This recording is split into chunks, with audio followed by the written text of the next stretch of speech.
जरांगे पाटलांची अक्कल करणाऱ्या भाजपच्या प्रवीण दरेकरला माझा प्रश्न आहे. मुंबईच्या बँकेमध्ये कोट्यवधी रुपयाचा घोटाळा करताना तुला कसली अक्कल होती? दरेकर काय म्हणतोय? रस्त्यावर बसून चौकात बसून उपोषण करणं सोपं आहे, पण सिस्टीममध्ये येऊन प्रश्न सोडणं अवघड आहे. तो काय आतापर्यंत सिस्टीममध्ये येऊन का भार उपटली काय कोणाची? जरांगे पाटलावर टीका करणं सोपं आहे, पण जरांगे पाटील होणं अवघड आहे. हाच प्रवीण दरेकर ज्यावेळेस मराठ्यांची लेकरं गोरगरीब मराठ्यांची पोरं मुंबईला गेले होते त्यावेळेस दरेकर काय म्हटला होता की मराठ्यांच्या पोरांची आंघोळीचे व्हिडिओ बघून मला लाज वाटते. का रे दरेकर? किरीट सोमय्याचे उघडे नागरी व्हिडिओ बघून तुला लाज नाही का वाटली? हा दरेकर काय म्हणतोय? रस्त्यावर उपोषण करणं सोपं आहे, पण सिस्टीममध्ये येऊन प्रश्न सोडणं अवघड आहे. का घंटा केली का भार बांधलं का आत्तापर्यंत दरेकर सिस्टीममध्ये येऊन तो?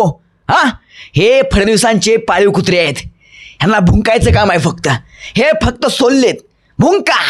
जरांगे पाटलांनी उपोषणाची भाषा केली, जरांगे पाटलांनी आंदोलनाची भाषा केली की हे सगळे एक एक जण बिळातून बाहेर येतात. आता लक्ष्मण हाक्या बाहेर आला, नवनाथ वाघमाऱ्या बाहेर आला, तो गुणरत्न सदावर्त्या बाहेर आला. हे सगळे जण भुंकायला बाहेर आले. आता ह्यांचं कामच आहे जरांगे पाटलावर भुंकायचं. आपल्या मालकानं टोकरा टाकला की जरांगे पाटलावर हे भुकायला चालू करतात. आता तुम्ही कितीही भुका, हत्ती चले बाजार कुत्ते बोके हजार, घंटा फरक पडत नाही.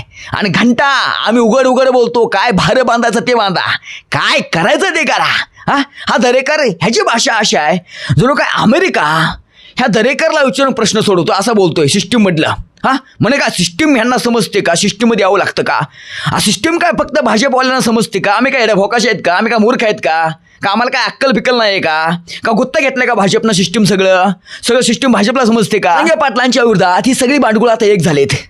जरांगे पाटलांची आंदोलनाची मेक ह्यांना उपटायची आहे, पण लक्षात ठेवा जरांगे पाटलांच्या आंदोलनाच्या मेकीच्या पाठीमागं मराठ्यांची एकी आहे.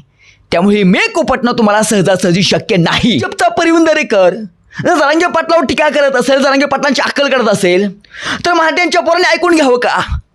मराठ्यांच्या पोरांनी बोललं पाहिजे ना. मग आता आम्ही बोललं की काही भाडोत्री येतात लगेच 60 पैसेवाली, लगे आम्हाला कमेंट करणार, आमच्यावर टीका करणार. घंटा फरक पडत नाही आम्हाला. आमच्या मराठ्यांच्या लेकरांसाठी, आमच्या गोरगरीब मराठ्यांच्या लेकरांसाठी जर जरांगे पाटील लढत असतील तर त्यांच्यासोबत आम्ही उभं राहिलं पाहिजे. अरे बास करा. नेत्यांची तळवट उचलायचे, चहाचं कप उचलायचं. नेत्याला बाप म्हणू नका, पक्षाला बाप म्हणू नका. लढा जातीसाठी, मातीसाठी लढा. आपल्या लेकरांचा विचार करा. जरांगे पाटलांनी पुन्हा एकदा आंदोलन करायचं ठरवलं आहे. 29 ऑगस्टपासून जरांगे पाटील पुन्हा एकदा उपोषणाला बसणार आहेत. कारण काय? कारण मराठ्यांची कुणबी प्रमाणपत्र रद्द केली जात आहेत. ह्या बावनकुळेने स्पष्टपणे तसा आदेश काढला होता. कलेक्टरला बावनकुळेचं पत्र आहे तसं स्पष्टपणे चंद्रशेखर बावनकुळेचा. जर आपल्या गोरगरीब मराठ्यांच्या लेकरांचं कल्याण करायचं असेल तर तुम्हाला जरांगे पाटलांच्या सोबत उभंच राहावं लागेल. पक्ष फेकून द्या घरात चुलीत, तुमचा पक्ष घरात चुलीत, तुमचा नेता घरात चुलीत. काय घंटा तुमचा नेता, तुमचा पक्ष कोण तुमच्या मराठ्यांच्या लेकरांचं कल्याण करायला येत नाही पुढं. असा एकच योद्धा आहे जरांगे पाटील नावाचा, जो एकच योद्धा आहे जो तुमच्या लेकरांचा, तुमच्या जातीचा विचार करतोय. अरे वास करा. तळवटं उचलायचं, चहाचं कप उचलायचं. आता लक्ष्मण हाक्या स्पष्टपणे उघड जरांगे पाटलावर टीका करतोय आणि योगेश केदार बाळासाहेब भवनमध्ये त्या लक्ष्मण हाक्याला भेटायला जातोय, नवनाथ वाघमाऱ्या भेटायला जातोय.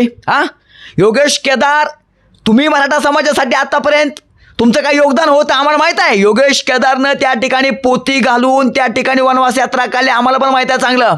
पण हाच योगेश केदार आता जर मराठा समाजाच्या विरोधात जाऊन भूमिका घेत असेल, अहो साधी गोष्ट आहे, लक्ष्मण हाक्या तुमची या मराठ्यांच्या पोरावर बोलतोय, जरांगे पाटलावर बोलतोय, त्या लक्ष्मण हाक्याची योगेश केदार गळाभेट घेतोय. नवनाथ वाघमाऱ्याची गळाभेट घेतोय. मग योगेश केदार ही दुट्टपी भूमिका कशासाठी?